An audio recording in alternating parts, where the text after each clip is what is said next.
retour. Alors ça y est, je me suis remis de mes émotions, enfin presque.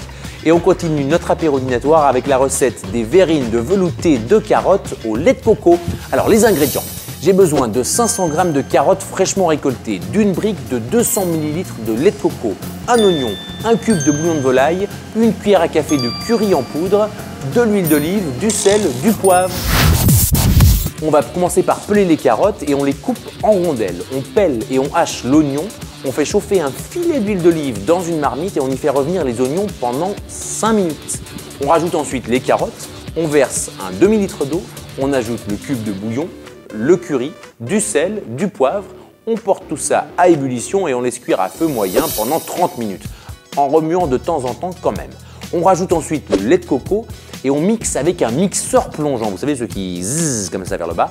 On remet à chauffer pendant 5 minutes, on verse dans les verres, on sert ça bien chaud, voilà c'est prêt.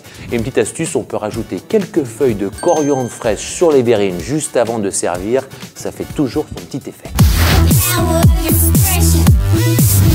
Je te rappelle juste qu'il te reste 7,10 €, je sais, je gère. Alors par contre là tu me fais perdre mon temps, donc on avance.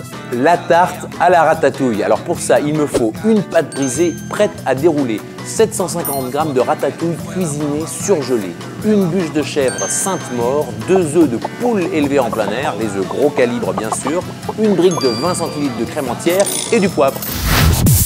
On préchauffe le four à 200 degrés, thermostat 7. On fait décongeler la ratatouille dans une poêle à feu moyen pendant 10 minutes. On coupe la bûche de chèvre en rondelles, on bat les œufs, la crème et le poivre dans un saladier, on y ajoute la ratatouille et on mélange bien.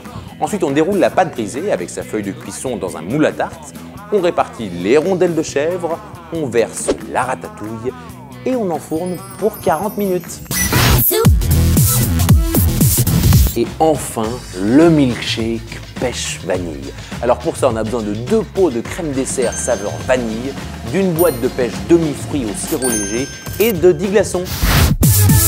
Alors c'est très simple, on met les pêches avec leur sirop, les crèmes dessert et les glaçons dans un blender ou dans le bol d'un robot mixeur et on mixe jusqu'à l'obtention d'une consistance veloutée.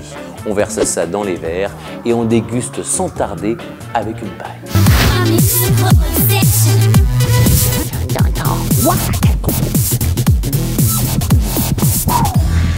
Voilà, un apéritif dînatoire pour 4 personnes à 15,80 €. Là, vraiment, je crois que c'est une réussite. Je crois qu'on a convaincu tes amis, Julien, ils viennent de nous inviter pour la 3e mi-temps. Bon Charles, défi réussi. À la semaine prochaine. Et au fait, toi aussi, tu peux me lancer un défi dans les commentaires. Tu peux t'abonner à la chaîne Marmiton et puis tu peux aussi regarder un autre défi que j'ai relevé juste là. Voilà. Section.